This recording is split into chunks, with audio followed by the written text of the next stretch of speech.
Bonjour à tous et bienvenue sur ce podcast. Mon nom est Clément Marianne et avec mon acolyte Franck Poirot, on vous emmène à la rencontre des entrepreneurs d'outre-mer. On vous propose de parler d'entreprise, d'innovation, d'investissement, d'indépendance, à travers le témoignage de femmes et d'hommes créoles qui ont eu l'audace de se lancer. Nous échangerons avec eux sur leur parcours, leurs succès, mais aussi leurs erreurs, leurs échecs et de la particularité d'entreprendre dans les DOM. Allez, c'est parti, on vous emmène avec nous. Dans cet épisode, nous allons à la rencontre de Samir Mamouji. On vous a préparé un numéro un peu spécial où Samir nous raconte en détail et en toute transparence comment il a monté et comment il gère sa start-up de location de vélos électriques à La Réunion, BB & Bike, tout en étant cadre salarié dans la finance chez un opérateur mobile. Pourquoi ce choix? Comment est-ce qu'il s'organise? Quel bilan est-ce qu'il tire après 2 ans et surtout, quoi de prévu pour la suite? Samir nous raconte tout. Si le concept du podcast vous plaît et que vous souhaitez nous soutenir, nous donner une petite force, pensez à nous mettre une note, un like, un commentaire, à vous abonner. Ça nous aidera beaucoup et ça nous fera très plaisir. Allez, on s'installe, on se met à l'aise et sans plus attendre, on accueille Samir. Donc, bonjour à tous et bienvenue pour ce nouvel épisode du podcast. Donc, aujourd'hui, on reçoit Samir Mamouji. On est hyper heureux parce que Samir, ça fait partie des premiers éditeurs, en fait, des auditeurs qui nous ont écoutés et qui nous ont fait les premiers retours sur le podcast. Donc, on est encore plus heureux d'échanger avec toi, Samir. Alors, comment ça va déjà? Salut Clément, salut Franck. Merci déjà de m'accueillir sur votre podcast. Avec grand plaisir que j'ai répondu à l'invitation. Ça va très bien. Ça va très bien, comme toujours. Et vous? Écoute, ça va top. En tout cas, ça s'entend dans ta voix que tu es en grande forme, donc ça, c'est cool.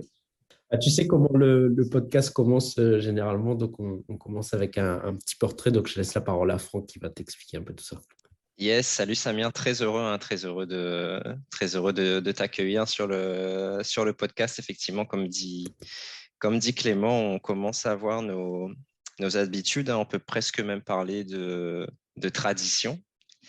Et justement, en parlant de tradition créole, on va faire ton portrait créole à travers 3 questions. La première, si tu étais un plat des îles, tu serais lequel et pourquoi?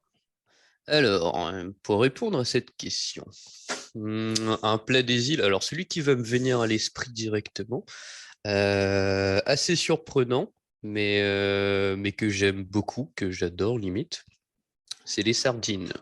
Donc, il faut savoir en fait que je suis un grand amateur de sardines et j'en mange très très régulièrement. Donc, sardines sous toutes ses formes, hein, très clairement. Alors ça, je m'attendais pas du tout. J'imagine. L'épisode commence bien. On en apprend déjà beaucoup sur toi. Alors, donc, tu es un grand amateur de sardines. C'est déjà une information hyper importante pour nos auditeurs. Alors, tu sais, c'est un peu similaire à ma personnalité de personne assez simple, en fait. Donc, ce plat qui a l'air aussi assez simple et qui est d'ailleurs ayant une perception assez négative en fait par tout le monde en général, hein, mais qui en tout cas moi me complaît énormément en fait. Écoute, le mot simplicité est lâché, on verra si c'est un fil conducteur ou pas. Au niveau des lieux, si tu devais retenir, en tout cas nous proposer un lieu auquel tu t'identifies, un lieu que tu aimes bien, ce serait lequel? Et est-ce que tu peux nous dire pourquoi? Un lieu qui m'identifie, ça va être le Sentier d'Assis. Est-ce que vous connaissez ce lieu? Donc c'est le premier lieu qui me vient à l'esprit parce que c'est un lieu où j'ai une attache particulière. Vas-y, on t'écoute, raconte-nous. C'est donc un sentier donc, au tampon, entre le tampon et l'entre-deux. Un sentier de coureur qui fait à peu près 7 km. Pour vous expliquer, j'ai commencé à courir assez régulièrement en même temps que mon aventure entrepreneuriale. Et j'ai commencé justement par aller au sentier d'Assy. Et j'y suis allé de plus en plus, mais vraiment de façon très régulière. Mhm. Donc, c'est un sentier à la fois escarpé, qui demande un peu d'effort physique, qui est assez agréable aussi en même temps. C'est une belle balade. C'est vraiment un endroit où tu te ressources et en même temps tu fais du sport et en même temps tu as du soleil et en même temps tout est génial. Et si tu veux, pendant mon aventure entrepreneuriale, j'y allais vraiment très régulièrement. D'ailleurs, mon entourage le sait et m'identifie souvent à ce sentier d'Assy. Quand on ne sait pas où tu es, c'est du coup les gens vont te chercher là-bas, quoi. Ouais, c'est ça. Si tu entends disparition un jour, il faut pas hésiter à envoyer les flics sentier d'Assy. On va se faire fin quand même. Ok, intéressant. Bah, c'est marrant, la passerelle est toute trouvée avec l'épisode précédent où on accueillait Benjamin, un entrepreneur qui est basé à l'entre-deux et qui nous a aussi beaucoup parlé de sentiers pour le coup pas très connus. Donc ouais, Mhm. il y a des passerelles qui se créent. Et en tout cas, je sais qu'on sera plusieurs là à se reconnaître dans le fait de partager cette passion-là des sentiers, de la randonnée et de la marche à pied. Et tu nous expliqueras peut-être d'où vient le... Tu vois, tu nous as dit que tu as commencé à courir en même temps que tu as commencé ton projet entrepreneurial. C'est peut-être pas anodin. Alors, Exactement. pour terminer le portrait, donc, on sait que tu es un grand amateur de sardines. On sait que tu es un grand amateur du sentier d'Assy. Et du coup, si tu devais nous partager maintenant une musique, un titre en particulier ou un style de manière générale, ce serait quoi? Euh, une musique, il y a une musique en fait qui revient aussi souvent dans mes écoutes. C'est Pixel Prix pour moi, que j'aime beaucoup, que je sens très Mhm. motivante en fait. Euh, donc à la fois rappelant la Réunion et à la fois ayant des paroles, comment dire ça, encourageantes. Bah après, ça reste, c'est comment dire ça, c'est un style en fait qui n'est pas très défini dans ma vie parce que bon après du style musical, j'en écoute quand même pas mal, mais c'est vrai que voilà, c'est une chanson qui m'a aussi pas mal marqué sur ces dernières années, surtout pendant le projet entrepreneurial, encore une fois. Ok, Pixel, prix pour moi. Bah, tu sais quoi, on va l'ajouter à la playlist. On a une playlist des podcasts des entrepreneurs d'outre-mer où chaque entrepreneur qu'on interviewe nous donne deux titres. Donc, c'est une playlist qu'on peut retrouver sur YouTube et on va venir la compléter avec celle-là. Alors, merci pour ce portrait hein, qui permet de mieux te connaître. Alors, ce qui ressort là, moi, je dirais, c'est, bah, tu l'as dit, hein, le mot simplicité, le côté un peu ressourçant aussi, le fait d'aller courir dans des sentiers.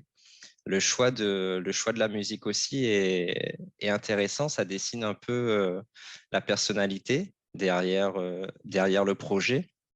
Alors justement, ce projet-là de BBN Bike, tu vas nous en parler, mais on aimerait en savoir un petit peu plus sur toi. Du coup, est-ce que tu pourrais nous donner dans les grandes lignes euh, bah, ton parcours, qu'est-ce que tu as fait et quels sont peut-être les choix qui t'ont amené aujourd'hui à vouloir entreprendre. De mon côté, quel est mon parcours? Donc, pour faire très simple, en fait, je suis issu d'une filière comptable finance. J'ai fait un parcours assez, entre guillemets, simple, en passant d'un BTS compta jusqu'à un master compta à l'IAE de La Réunion. Donc, toutes mes études ont été faites sur le territoire de La Réunion. Ok, Et voilà. Et pour faire simple, pendant mon parcours, en fait, donc, j'ai eu la chance de faire des stages intéressants dans plusieurs sociétés, notamment Société industrielle du Nord et Temergy, et puis par la suite Score Conseil. La particularité en fait de mon parcours, c'est que pendant mes études, à la fin de mes stages, mes employeurs de stage me proposaient de continuer à travailler en mission un peu pour eux, donc sous différents formats. Et ce qui a fait que, en parallèle de mes études, donc je n'étais pas en alternance, mais je me retrouvais à travailler en fait pour l'endroit où j'avais fait mon stage. C'est ce qui a à la fois formé un peu mon expérience professionnelle et qui m'a aussi aidé financièrement, faut pas se le cacher. Ok. Et puis voilà, et puis il m'a permis de créer aussi un réseau et puis une envie de connaître le business de façon très générale, puisque bon, bah, j'ai toujours eu un peu cette appétence au business dans le courant de ma vie. Ok. Ce qui fait que, voilà, à la fin de mes études, en fait, j'ai poursuivi j'ai été consultant financier pour faire, enfin, j'abrège un peu le titre, hein, mais j'ai été consultant financier dans une société de consulting. J'ai bossé dans une société d'import-export assez grosse, assez connue sur l'île, Mhm. et pour in fine finir en ce moment en tant que chargé d'études financières chez SFR Réunion. Ok. Si on repositionne un petit peu des dates, par exemple, ton BTS, tu l'as eu, c'était en quelle année? 2014 et mon master du coup en 2017, si je dis pas de bêtises. Ok. Ok, ok. Et donc, depuis quelques temps, donc, chargé d'études dans le secteur de la finance chez SFR, c'est bien ça? C'est ça. Donc j'ai dû faire 2 années chez donc Score Conseil et puis le groupe Le Gros. Ensuite, je suis à ma 3e année chez SFR. Ok. Alors, les auditeurs qui nous écoutent vont être surpris de se dire, on est sur le podcast des entrepreneurs d'outre-mer. Et dans ta présentation, tu nous expliques que, eh ben, actuellement, tu es salarié. Donc ça, c'est une particularité, ben, nous, qui nous a beaucoup intéressé avec Clément, et c'est une des raisons pour lesquelles on souhaitait te recevoir dans le podcast. Alors, je sais que Clément avait pas mal de questions à te poser justement sur ce sujet-là, enfin, comment est-ce qu'on est à la fois salarié et entrepreneur? Comment est-ce qu'on passe de la finance à la mobilité douce? Donc, Clément, je te laisse la main pour poser toutes les questions que tu voulais poser. Ah, merci Franck, je commençais à m'impatienter là, j'avais envie de, tu vois, poser plein de questions, donc merci de me donner la parole. Et Samir, juste déjà, est-ce que tu peux nous dire BBN Bike, c'est quoi? Et ensuite, on va revenir à qu'est-ce qui t'a emmené là, si tu veux bien. Ouais, effectivement, le cœur d'activité, ça reste toujours important. BB Bike, qu'est-ce que c'est? C'est une start-up lancée il y a maintenant 2 ans qui propose à la location longue durée des vélos électriques pliables, des trottinettes électriques, et en fait qui a vocation à offrir au territoire une alternative à la voiture, sans avoir à investir des sommes conséquentes dans l'acquisition d'un vélo notamment. Donc ça permet de pouvoir faire du vélo dans un budget limité à 70 € le mois. Et le service, tu vois, on va dire, moi, je veux louer voilà, une trottinette électrique. C'est quoi un peu les grandes étapes de mon parcours client? Alors, les grandes étapes, on va avoir une première étape de consultation donc, du site internet sur lequel on a quand même pas mal d'informations sur le concept de façon très générale. Et en fait, le client, généralement, comme ça reste un produit sur lequel il a une certaine affection et il a besoin d'avoir du conseil, il va appeler en fait une personne de BB Bike pour avoir des informations, euh, voir comment est-ce que ça se passe et puis se faire conseiller sur quel choix de matériel il pourrait prendre selon les parcours qu'il va réaliser dans le cadre de ses déplacements. Donc ça peut être des déplacements pour des courses, ça peut être des déplacements pour aller travailler. Enfin voilà, chacun a un besoin un peu précis selon sa vie. Donc selon disponibilité en parc, je vais lui proposer une date de livraison. Et dès que le véhicule est disponible et prêt, je viens livrer cette personne donc à un point de rendez-vous qu'on se donnera. Donc on peut se donner rendez-vous sur, imaginons un parking ou chez la personne, si c'est arrangeant aussi, ça reste toujours faisable. Cette personne va de son côté s'inscrire sur le site internet. Son inscription va lui permettre d'automatiser ses paiements mensuels. Donc le prélèvement se fera sur la carte bancaire tous les mois jusqu'à ce que ce client s'arrête. Préparer un chèque de caution, puisque ça reste un engagement des deux parties et on ne sait jamais quels sont les risques qui sont liés. Et puis préparer, donc je rentre un peu dans les détails, mais ça reste quand même très important cette partie responsabilité. Préparer aussi une attestation de responsabilité civile, parce qu'on ne sait jamais ce qui peut se passer dans le cadre de nos déplacements, on ne sait jamais si demain il nous arrive un incident, l'essentiel c'est au moins d'être couvert par une responsabilité civile. Et puis au moment de la livraison, en fait, on va faire un petit état des lieux du véhicule pour voir si tout va bien et qu'on n'ait pas de mauvaise surprise pour l'un et pour l'autre. Signé, livré, et puis c'est parti. Hyper clair, hyper clair. On voit que le parcours, effectivement, a été bien peaufiné jusqu'au moindre détail. Donc, ça, c'est cool. Et tes clients, aujourd'hui, c'est des professionnels, c'est des particuliers, c'est les deux. C'est quoi un peu tes cibles? Mes cibles, c'est vraiment tout type de clients, parce que comme c'est un métier très nouveau sur le territoire, c'est un peu compliqué de s'orienter. Mais on a une tendance particulière sur les clients particuliers qui veulent éviter les embouteillages pour aller au travail. Donc c'est un élément qui revient vraiment très régulièrement. Je veux faire 10 km à vélo, 10-15 km tous les jours. Eh ben, je vais prendre un vélo plutôt que me taper 20 minutes d'embouteillage. Ça me prend le même temps, mais ça me permet de prendre du soleil, d'être content et puis de faire un peu de sport. Je pense que le point de douleur là, que tu viens de mentionner parlera à beaucoup de monde à La Réunion.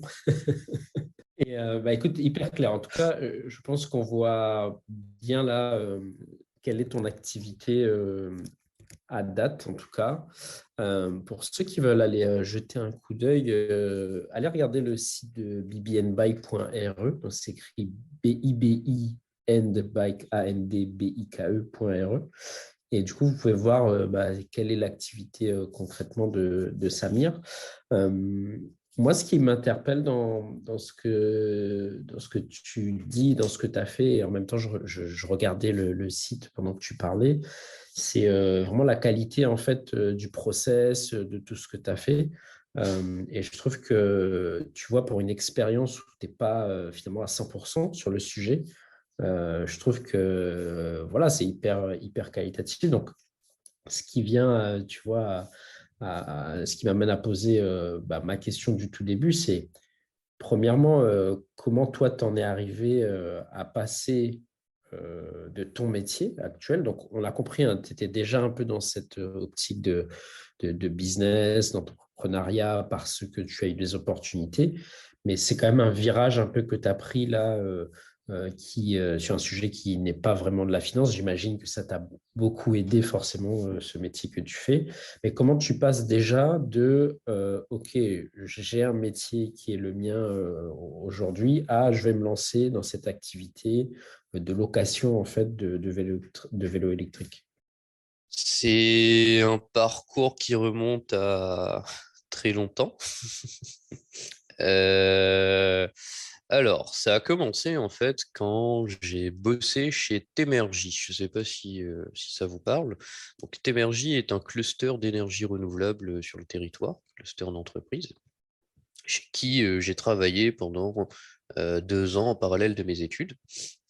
Donc, une très belle association qui traite de sujets environnementaux et ayant vocation justement à faire en sorte que l'autonomie énergétique soit atteinte sur le territoire au cours des prochaines années. Donc, du coup, j'ai toujours eu cette, euh, cette attrayance pour l'écologie, le fait d'agir pour le territoire, le fait d'agir pour la réduction des émissions de CO2, le fait qu'en fait, on est dans une planète pour laquelle on doit prendre soin, on doit arrêter de surconsommer, on doit faire en sorte que on puisse produire un avenir serein pour nos petits-enfants. Ouais. Et donc, du coup, ayant cette attrayance pour l'écologie et en même temps ayant toujours été, d'une certaine manière, bercé dans ce mood business, d'avoir envie d'entreprendre, je m'étais dit, écoute, un jour, il faudrait que j'arrive à trouver une solution qui, à la fois, me permet de faire ce que j'aime et en même temps d'aller dans un domaine que je souhaiterais développer. Parce que j'ai pas envie de vendre des trucs comme ça pour faire du fric. C'est pas mon objectif en fait dans ma vie.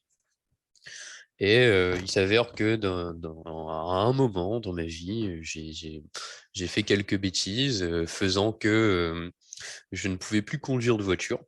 Et précisément à ce moment-là, je me suis dit, tiens, et si j'allais travailler à vélo?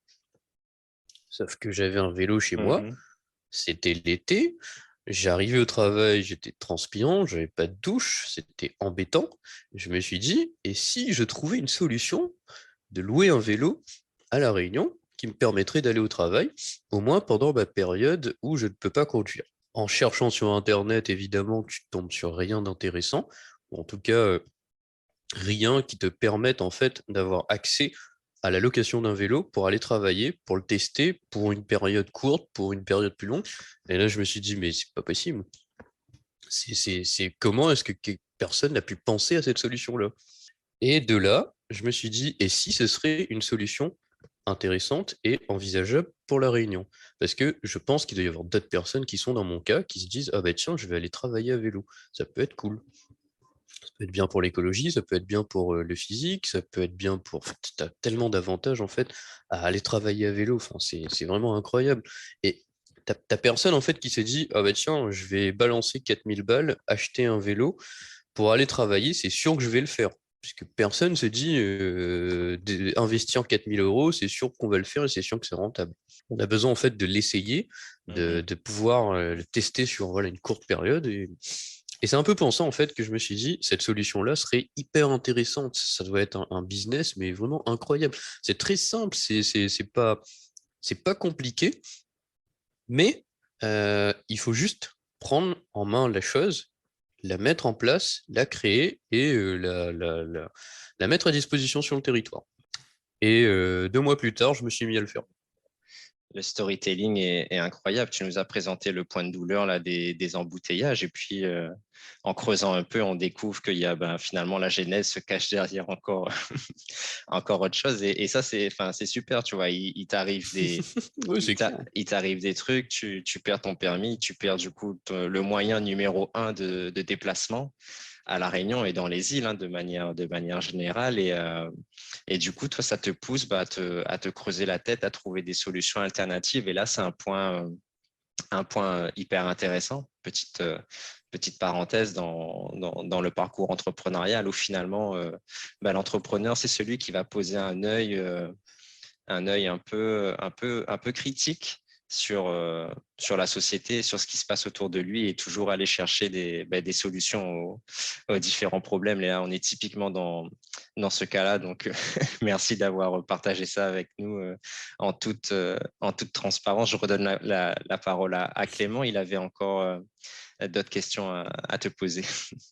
Ouais, carrément. Et franchement, c'est hyper intéressant. Et la manière, effectivement, dont tu l'amènes, ça nous paraît limite logique. Tu vois, on se dit, mais tiens, mais en fait, je ne comprends même pas pourquoi ça n'a pas été fait avant. Tu vois. Et je suis curieux d'avoir ton regard sur justement cette question. À ton avis, pourquoi ça n'avait pas été fait avant? Parce que ça reste une activité qui n'est pas rentable. Enfin, alors, pas rentable, façon de parler. Euh, Comme on doit s'aligner sur un tarif qui est vraiment très bas, je pense que vous avez dû le comprendre, 70 euros le mois, quand on a un vélo qui vaut 2005 à 3000 Mhm. euros, le gap, il est quand même conséquent. Alors, tu te dis, qui a envie d'investir des sommes assez conséquentes pour avoir comme retour de la trésorerie un peu basse, entre guillemets, c'est un business model un peu différent. Effectivement, je vis sur du long terme, mais clairement, quand tu es un commerçant, tu as juste envie en fait de faire ta marge et pouvoir te rémunérer.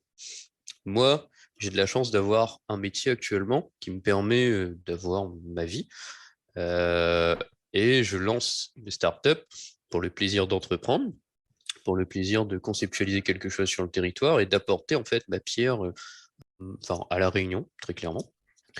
Et c'est aussi pour ça que j'ai cette facilité à le faire. Parce que je sais que je ne dépends pas de cette société, je n'attends pas en fait une rentabilité pour me rémunérer. Et je pense que c'est un peu les raisons qui ont poussé personne à le faire. Ouais, je comprends. Ouais. En fait, le truc, c'est que, et ça nous explique aussi, du coup, pourquoi toi, tu as choisi de rester peut-être salarié et aussi de lancer ces projets. Ce que je comprends, c'est aussi pour pas avoir cette pression financière-là dans les projets que tu lances. Ou est-ce que voilà, il y a peut-être d'autres raisons qui t'ont amené à avoir cette double activité-là? Ouais, c'est pour pas avoir cette pression. Donc déjà, clairement, c'est un confort de vie. Deuxio, parce que j'aime beaucoup mon métier aussi. Donc, en gros, je suis cadre financier chez SFR. Donc chargé d'études. Je me charge des activités interopérateurs. C'est un métier très peu connu et c'est très agréable. C'est, j'aime beaucoup en fait ce que je fais, hein, très clairement. Et puis oui, dernier point, c'est qu'en commençant à réfléchir à l'activité, je me suis dit, mais c'est une activité qui ne nécessite pas un temps plein en fait. Alors oui, tu as beaucoup de montage et de structuration à faire, mais c'est pas une activité qui me demande à être là dans un magasin tous les jours à devoir répondre à tous les clients. Parce que tu es quand même limité à ton parc. Imaginons, j'ai une vingtaine de vélos, ça veut dire que je ne pourrais pas avoir plus de 20 clients. Tu vois? Ça peut se combiner. Après, c'est vrai il y a des niveaux critiques où on est obligé de voir un peu différemment, hein, bien entendu. Mais je considérais en tout cas au montage de la société que ça pouvait se coller en fait parfaitement les deux activités. Et preuve en est, aujourd'hui, au bout de 2 ans de création, c'est toujours le cas. Ok, ok. Et du coup, en termes de, tu vois, moi, une autre question que j'avais directement, c'est comment tu t'organises en fait? Comment tu t'organises et est-ce que tu arrives, parce que monter une boîte, monter un projet, quand ça tourne, effectivement, je peux comprendre que c'est pas du plein temps. Là-dessus, ça, je peux effectivement le percevoir, mais pour lancer la société, acheter les vélos aussi, je ne sais pas si c'est quelque chose que tu avais déjà fait avant, ça a dû quand même te prendre beaucoup de temps. Et voilà, comment tu gères ça du coup, plutôt en termes, tu vois, très pratico-pratique, d'agenda, d'organisation, etc. Alors, très clairement, je ne dors pas. Façon Mais ouais, en fait, j'ai de la chance d'avoir pas besoin de beaucoup de sommeil de nuit, ce qui fait que mes nuits sont un peu longues, les soirs où je travaille. Puis après, euh, en soi, si tu as, et c'est un peu ma chance, des compétences, à mon sens, en gestion et en finance, euh, tu peux aller beaucoup plus vite sur certains points qui peuvent demander beaucoup de temps à un entrepreneur qui n'en a pas. Typiquement, sur ces aspects acheter, trésorerie, compta, administration, documents, c'est quelque chose que je suis capable de te produire en une soirée, tu vois. J'ai une aisance là-dessus, et ça me permet de dégager pas mal de temps pour mon activité concrète. Parce que du coup, sur mon activité concrète, donc relationnel client, effectivement, tu dois répondre à la demande. Bah, ça se fait entre midi et deux, ça peut se faire en fin de journée. Les gens sont très compréhensifs. Ce qu'ils savent, en fait, c'est quoi ma position aujourd'hui. Ils savent que voilà, je suis encore tout nouveau. Ils seront d'ailleurs très contents. Enfin, j'espère en tout cas, si vous m'écoutez, chers clients, j'espère que vous êtes contents. Mais voilà, tu vois, c'est pas une organisation pointilleuse, c'est vraiment une organisation sous format de tâches. C'est-à-dire que chaque jour est un jour nouveau. Chaque jour, j'ai une liste de tâches à faire. Je les connais. Elles sont notées en fait sur. Bon, j'ai une petite appli en fait où je note un peu toutes les tâches que j'ai à faire, bon, que ce soit dans ma vie perso et pro. Et à chaque fois, je vais cocher qu'est-ce que j'ai fait, qu'est-ce que je n'ai pas fait. Ce que je n'ai pas fait, je rebalance au lendemain. Et puis, j'essaye de prioriser en fonction de la liste que j'ai chaque jour. Je le cale à un moment précis. Et puis, on voit comment ça prend. Si ça prend, c'est bien. Si ça ne prend pas, c'est pas non plus une fatalité parce que tout est encore rattrapable le lendemain. Ok, ok, très clair. Bah, je trouve que enfin, de ce que tu nous dis, tu vois, ce côté-là, de dire, bah, t'entreprends et sans pression, en fait. Donc, tu vas au fil de l'eau et tu avances à ton rythme. C'est un peu aussi ce qu'on retrouve même dans ton organisation. Et je trouve ça plutôt cool parce que tu le disais d'ailleurs, hein, pour toi, c'est plus un projet que tu fais aussi par plaisir. Et je pense que on retrouve ça en fait dans la manière dont tu l'expliques et dont tu t'organises. Est-ce que tu peux nous partager quelques chiffres, Samir, sur peut-être tu vois le nombre de vélos que ça représente, tu vois le parc que tu as aujourd'hui, peut-être le nombre de clients, peut-être le nombre de chiffres d'affaires si tu veux en parler, pour qu'on se rende Ouais. un peu compte de la taille tu vois, de ce que tu fais aujourd'hui. Oui, bien sûr. Alors, pour, pour vous expliquer un peu dans l'histoire, donc j'ai monté le projet et après un an de réflexion et d'organisation, donc que ce soit sur le site internet, sur la partie légale, la création de l'entreprise, etc. Enfin voilà, tu prends un an en fait pour bien tout mettre en place. Et au bout d'un an, je me suis dit, bon, il faut que maintenant je te demande des fonds pour pouvoir acheter un parc de vélos, sauf que bon, ça prend un peu de temps en fait de se faire financer. Et un jour, en fait, sur un coup de tête, pour revenir justement à un sentier d'Assis, euh, je suis allé au sentier d'Assis, j'ai passé un super bon moment, et à la fin, je suis rentré chez moi, je me suis dit, aujourd'hui, j'achète des vélos. Donc j'ai commandé 8 vélos, il me semble, si je dis pas de bêtises. En arrivant chez moi, hein, j'ai envoyé un mail à mon fournisseur, tout était déjà prêt en fait. Je lui ai dit, c'est bon, on commande 8 vélos. Je sais pas comment je vais les payer, mais c'est pas grave. Euh, voilà. Et les vélos sont arrivés à La Réunion. Et j'ai commencé à lancer avec 8 premiers vélos. Et là, en fait, sur un mois de communication, j'ai eu une adhésion, mais vraiment fulgurante parce que en un mois, tous les vélos étaient loués. Et je n'ai eu rien d'autre à faire. Franchement, parce que donc tu as un peu de pub effectivement réseaux sociaux, et puis les gens commencent à connaître, on essaye, puis ça se passe bien, c'est super, c'est cool, ça part en location. Puis après, en fait, sur ce premier parc de 8 vélos, tu as une première rotation au bout de 3 mois, parce que un client, il va essayer 3 mois, et puis peut-être qu'au bout de 3 mois, il considère que c'est plus dans son budget, il a besoin de changer. Donc, sur ces 8 premiers clients, tu en as la moitié, en fait, qui vont redéposer leur vélo, et moi qui vais les relouer à d'autres nouveaux clients. Donc, ça a été un process un peu comme ça sur toute l'année. Et en parallèle, quand j'avais un peu de trésorerie personnelle, je réinvestissais sur des vélos supplémentaires m'ayant permis d'atteindre un parc donc à date à 15 vélos qui sont tous en location, évidemment.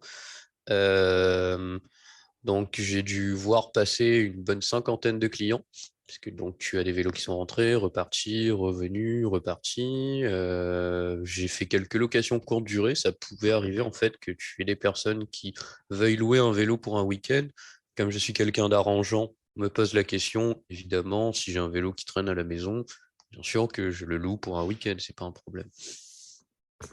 Euh, donc voilà, en termes de chiffre d'affaires, j'ai pas précisément en tête les niveaux de chiffre d'affaires. Bon, sur l'année 2021, comme l'activité elle a commencé en août jusqu'à novembre, il me semble qu'on était aux alentours d'à peu près 2 000 euros, ce qui n'est pas conséquent.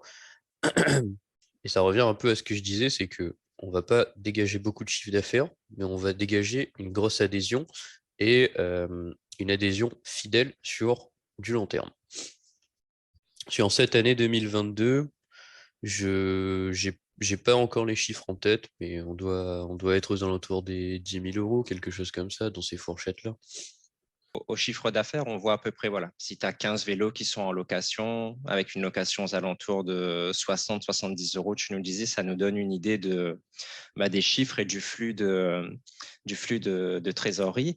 Donc, moi, ce que je retiens là, dans ce que tu dis, c'est un peu un parcours parcours sans faute, hein. Tu imagines pendant 1 an l'entreprise, comment ça peut fonctionner, et on voit que tu as mis beaucoup d'énergie dans ce process-là. Ensuite, il y a ce déclic dans le sentier d'Assis. Finalement, il se passe énormément de choses là-bas, hein. On a senti que c'était pas anodin ce qui se passe dans ce sentier. Moi, j'aurais une petite question. Est-ce que ça t'est déjà arrivé? Moi, je fais pas mal de locations, tu vois, plutôt de véhicules. Et je voulais savoir si ça t'était déjà arrivé, si tu n'avais pas une anecdote peut-être à nous partager sur, tu vois, une location qui se passe mal. Une location qui se passe mal. Alors, oui et non, mais j'en ai deux qui me viennent en tête, en fait. En soi, le client, de façon très générale, reste très sympa, en fait, envers l'humain, parce qu'ils connaissent un peu la startup et qu'ils ont beaucoup adhéré au concept. Et puis, à moi-même, en fait, ma personnalité. Puis ils voient que voilà, j'alterne sur beaucoup de sujets en même temps, etc. Donc ils ont beaucoup de compassion, je pense, pour moi. Mhm. Mais, euh, mais c'est vrai que ça m'est déjà arrivé des locations où je retrouve un vélo avec un vis, quelque chose qui a pété, par exemple, imaginons un déraillant un peu plié, donc ça m'est déjà arrivé. Euh, le client qui va pas te le dire, en fait, au moment du rendu, il va juste dire, bon, voilà, je voudrais arrêter la location, je te rends le vélo, Mhm. voilà, et bon, ça se passe bien. Puis après, tu te rends compte que sinon, tu as l'autre client, celui qui, euh, qui a beaucoup de mal avec sa trésorerie et qui ne te paye pas. Et pour ne pas te payer, eh ben, il va juste ne plus te répondre, en fait. Et là, ça devient très délicat pour moi, parce que j'ai quand même un matériel qui coûte assez cher entre ses mains. Je ne veux pas le perdre et je ne veux pas qu'il se barre, qu'il ne me donne plus de nouvelles. Voilà, c'est un peu ça en fait le risque pour moi. Et cette personne-là ne me paye même pas, donc là, ça a été assez délicat parce que Ok, tu es obligé en fait de voilà, prendre des pincettes et faire attention. Mais ok. bon, dans l'ensemble, jusqu'à aujourd'hui, on a toujours trouvé des solutions et ça s'est plutôt bien passé, bien heureusement. À nouveau, je te remercie, hein, pour, tu vois, pour la transparence de ce que tu nous apportes, parce que, tu vois, je trouve ça intéressant de sortir des discours un peu lissés et polissés, tu vois, des entrepreneurs qui t'expliquent que tout se passe bien. En réalité, il y a toujours des galères. Je me disais aussi, tu vois, toi, tu jongles entre ton activité salariée et entrepreneuriale. On a bien compris que cette activité entrepreneuriale, tu as fait tout ce que tu pouvais, tu vois, pour qu'elle soit compatible. Mais je me demandais, par exemple, est-ce que tu as déjà eu le cas d'avoir une incompatibilité, de prévoir un rendez-vous de livraison, par exemple, d'un vélo, et avoir une urgence dans le boulot qui tombe, qui fait que bah, tu es obligé à un moment donné de trancher, ou alors un vélo qui est en location et tu penses que ça y est, ça c'est réglé, et finalement tu appelles pour un souci peut-être sur le vélo à un moment donné où tu es hyper pris pour ton boulot à côté. Est-ce que ça t'a déjà eu ce genre de cas à gérer? Ouais, totalement. Ça arrive très régulièrement même. Parce que bon, ben, un client en général, quand il veut louer un vélo, en fait, il le veut tout de suite. Donc, Mhm. d'abord, il va être un peu voilà, tatillon, parce que bon, ben, on a un peu peur en fait de louer un vélo comme ça. Puis dès le moment où le client a décidé mentalement qu'il voulait un vélo, c'est limite le plus tôt possible dans les 2 prochaines heures, livre-moi quoi. Alors, voilà, j'exagère pas, mais Je voilà. vois tout à fait. Et donc, du coup, je me retrouve souvent dans des situations où le client a beaucoup d'incompatibilité avec moi, mes disponibilités. Euh, Ce qui fait qu'en général, donc, je peux au moins appeler pour lui expliquer que Mhm. ben, il va falloir qu'on trouve un créneau un peu plus simple. Et le créneau un peu plus simple, quitte à attendre quelques jours si besoin. Donc, ça peut même être un dimanche après-midi ou même un soir à 20h. Ok, ouais, donc Puis au final, on arrive. Ouais, on arrive toujours à trouver une solution en fait et à se mettre d'accord sur un créneau et à faire une livraison. C'est pareil quand il y a un pépin sur un vélo qui, par exemple, est en panne ou bien ils ont besoin que je jette un œil. Ils sont assez compréhensifs au final. On arrive à trouver un terrain d'entente pour faire en sorte que je puisse passer vers 20h, vers 21h, ou même un dimanche matin, samedi après-midi. Ça les dérange pas en soi d'attendre quelques jours finalement. Ok, bah, tu vois, dans la liste un peu des galères à gérer, j'allais te poser cette question-là aussi. Quand il y a un souci sur le vélo, au niveau de la mécanique, peut-être au niveau de la batterie ou quoi, du coup, j'allais te demander, est-ce que c'est toi qui interviens? Tu vois, l'entreprise à qui tu as acheté les vélos, est-ce qu'ils ont un représentant peut-être en local pour un SAV? Comment ça se passe à ce niveau-là? Non, ils n'ont pas de représentant local, c'est moi leur représentant. Donc je cumule plusieurs fonctions, ouais. Donc oui, c'est moi qui interviens chez le client quand il y a un problème. Que première étape, ça va être un premier diagnostic du vélo Mhm. pour voir un peu là, si tout se passe bien, qu'est-ce qu'il y a, et ou identifier plus ou moins la panne. Et puis, deuxième étape, selon la panne que c'est, si ce n'est pas très compliqué, moi j'ai quelques petites compétences, je peux éventuellement essayer. Ok. Et puis si ça devient voilà. Puis si ça devient un peu plus compliqué, j'ai des partenaires sur le territoire avec lesquels je travaille beaucoup et donc on s'entend aussi très bien. euh, qui vont prendre en main la réparation du vélo. Donc, de façon à, par exemple, faire un entretien, changer des plaquettes, euh, ou même regarder côté électrique s'il n'y a pas un souci, puisque là, pour le coup, ça me dépasse, hein. Mais voilà. Et puis là, à ce moment-là, le client, généralement, il comprend qu'il y a un problème. Il sait qu'il va laisser le vélo pour quelques jours Mhm. avec moi. Donc moi, voilà, je vais faire la démarche d'aller voir le partenaire ou proposer au client d'aller le faire lui-même. Donc il prend rendez-vous avec ce partenaire-là et puis après, on a certaines réparations qui sont affectables à moi-même, donc à Bibi Bike, et il y en a d'autres qui seraient plutôt affectables au mauvais usage du client et donc lui prendrait en charge cette réparation. Ok, c'est une transition toute trouvée. Là, je me posais deux questions. Alors, la première question, c'est une question qui a été laissée un peu en suspens. Tu vois, ça concerne les finances par rapport à cet achat des 8 premiers vélos. Alors, tu nous as dit, tu as décidé sur un coup de tête un peu réfléchi quand même, je pense, d'acheter 8 vélos, mais tu nous dis que tu ne savais pas à ce moment-là comment tu allais les financer. Du coup, question, comment tu as fait pour les financer?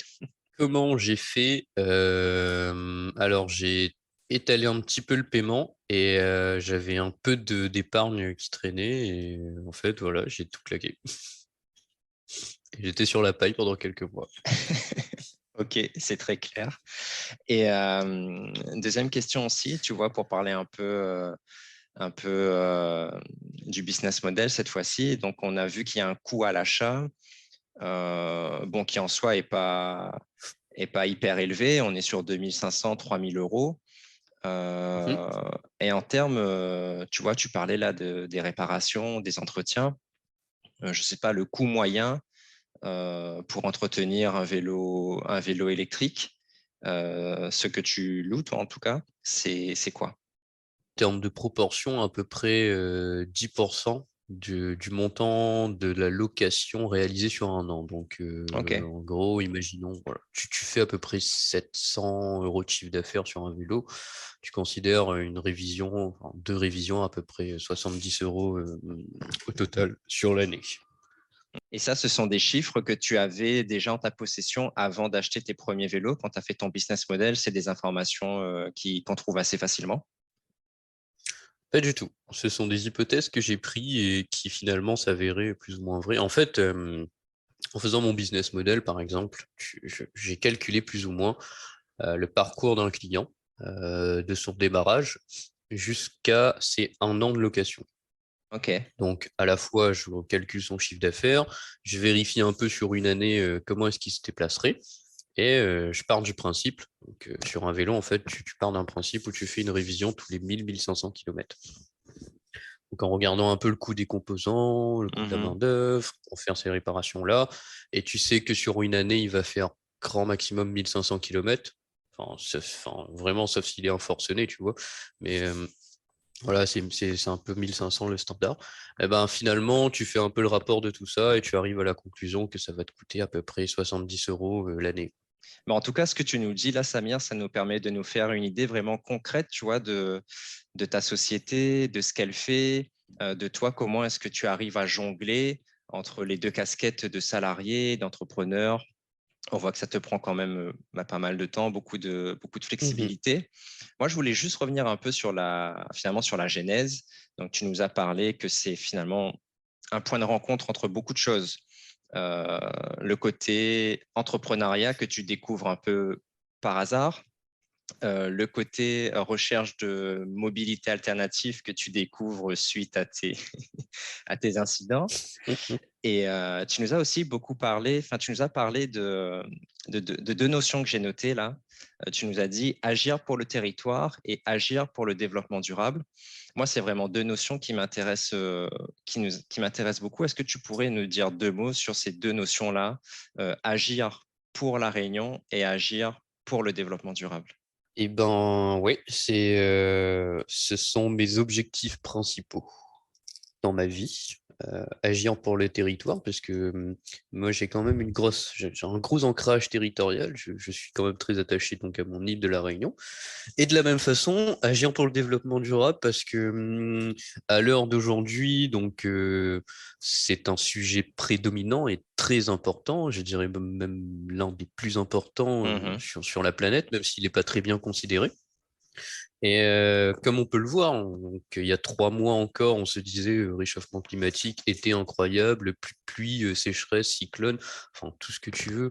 Euh, Aujourd'hui, on se dit, waouh, on commence à ressentir les effets, sauf qu'en fait, ça fait 5-6 ans qu'on essaye, nous ayant une vocation à ça, à se dire, ben, on va agir pour, sauf que ben, on n'agit pas pour, et on a besoin en fait d'insuffler aux gens des possibilités d'agir Oui. pour. Et donc, Mhm.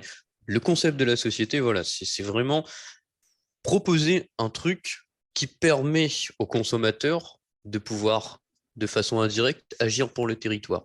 Et puis, après, il y a plein d'autres aspects positifs, mais moi, c'est ça aussi ma grosse vocation, en fait, dans ce projet-là. Ouais, c'est vrai, tu disais que c'est vraiment dans le cœur, enfin, le cœur des problématiques actuelles. Et au moment où on tourne cet épisode, on voit hein, que même au niveau du gouvernement, il y a beaucoup d'actualités qui vont dans le sens là, cette transition écologique, d'une vraie prise en compte concrète du développement durable dans les actions du quotidien.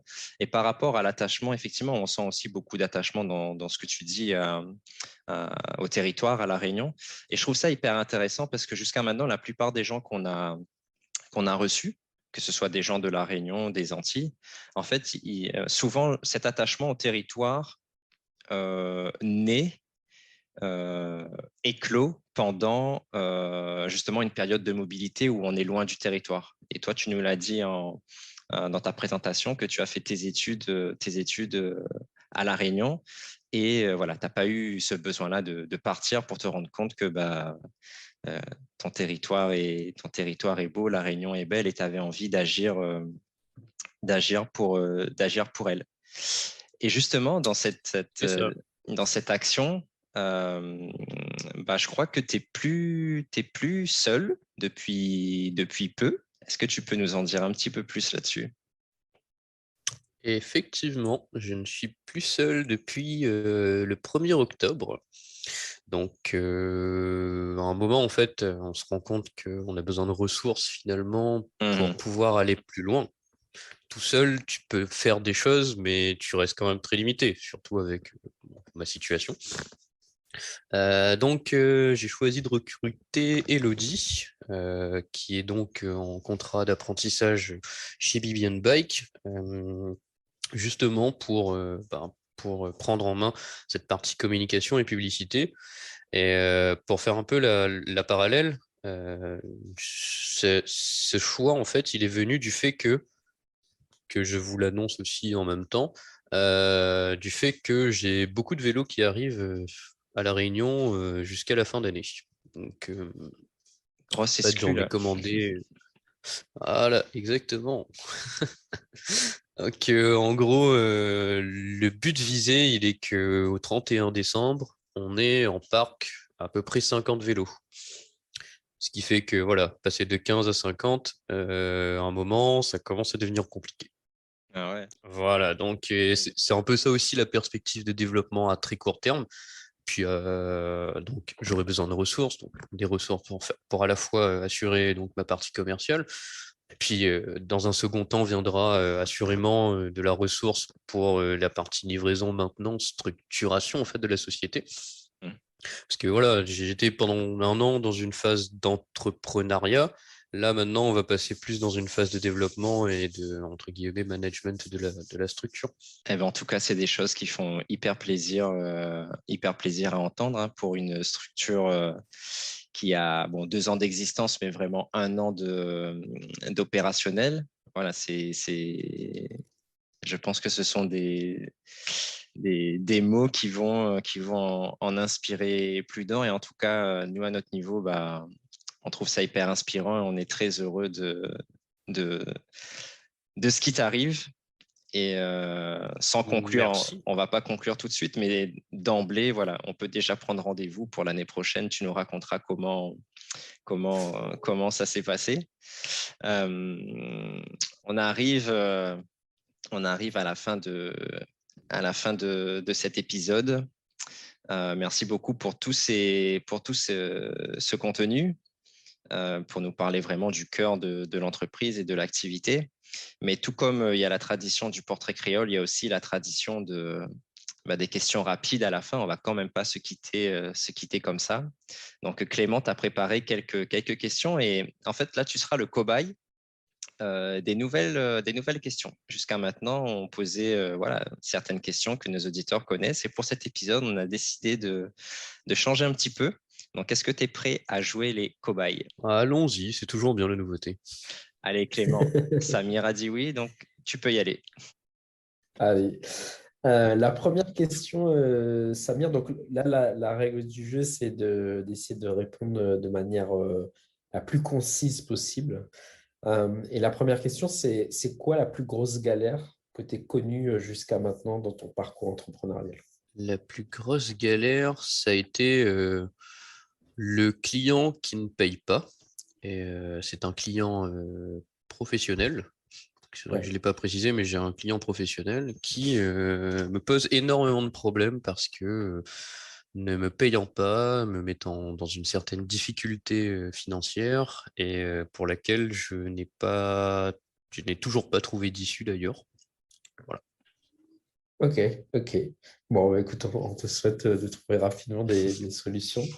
Euh, Toi, si tu avais, ça c'est ma deuxième question, et par rapport à ton parcours un peu particulier, quel conseil tu donnerais à quelqu'un qui veut se lancer justement dans cette aventure entrepreneuriale en étant salarié? Je lui conseillerais de bien s'entourer et de savoir faire la part des choses parce que l'entourage en fait affectif, il va permettre à la fois de pouvoir se reposer l'esprit, de pouvoir faire des coupures et de réussir justement à faire la part des choses. Parce que ce sont ces gens-là en fait qui, bon alors ils vont pas venir faire des livraisons de vélo pour moi, hein, mais ils vont être là pour soutenir, apporter, partager, redresser et puis être un soutien en fait, surtout dans les moments où c'est très difficile, parce qu'il y en a beaucoup. On passe par des émotions qui sont très alternatives en fonction des jours, voire des semaines.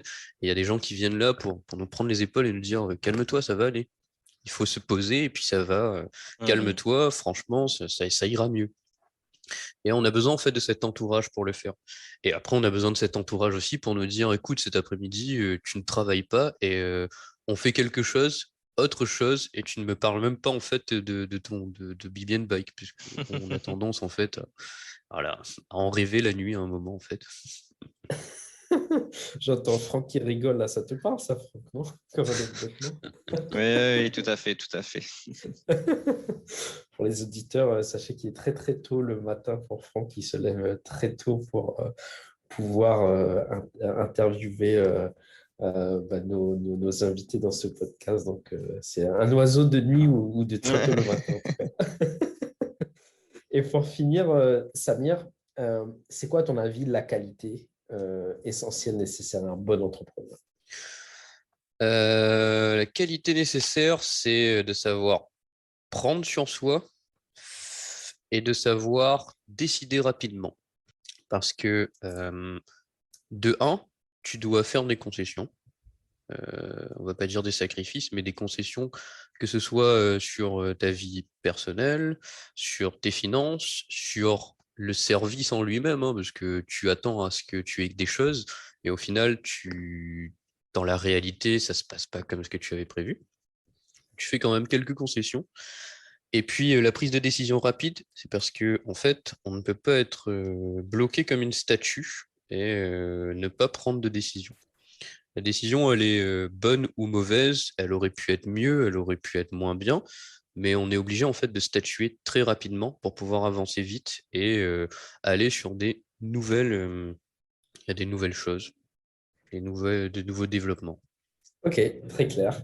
Écoute, ça clôt notre épisode. Il ne nous reste plus qu'à te remercier encore une fois d'avoir répondu positivement à notre invitation, de nous avoir partagé beaucoup d'infos de manière transparente. Et puis, on te souhaite beaucoup de belles choses à BBN Bike et à toi personnellement pour la suite. On te dit à très bientôt, Samir. Merci en tout cas. C'était le podcast des entrepreneurs d'outre-mer. Et on espère sincèrement que ça vous a plu et inspiré. Si c'est le cas, vous pouvez nous le faire savoir en mettant un like et en nous le disant dans les commentaires.